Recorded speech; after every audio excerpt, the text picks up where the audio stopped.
C'est une affaire qui fait beaucoup de bruit en RDC aujourd'hui. Un document sonore dont l'existence a été dévoilée par le New York Times ce week-end fait état d'une conversation entre le député congolais Clément Kankou et un ancien et un milicien présumé des Kamwina Nsapu.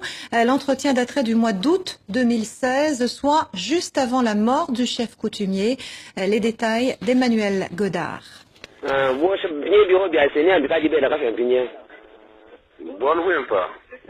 Voici l'enregistrement audio qui fait désormais le tour des réseaux sociaux. Les deux hommes échangent en langue Tisluba.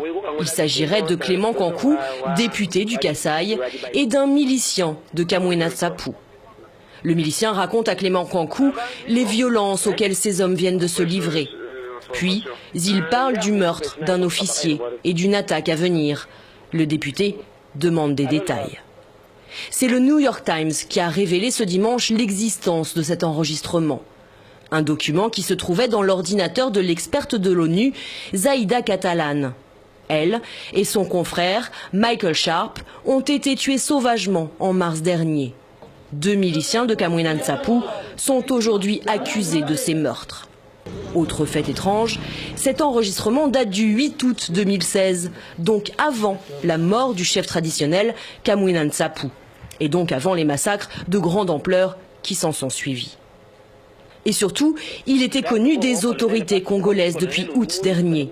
D'ailleurs, à l'époque, Clément Kankou avait dû s'expliquer, mais il n'y avait eu aucune suite. Si ce document est véridique, il met en évidence l'implication de Clément Kankou dans les tueries du Kasaï.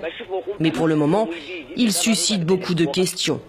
Qui a réalisé cet enregistrement? Pourquoi était-il dans l'ordinateur de l'experte de l'ONU? Pourquoi ressort-il maintenant? Et quelle pourrait être la recevabilité de ce document si se tient un jour un procès? La polémique enfle.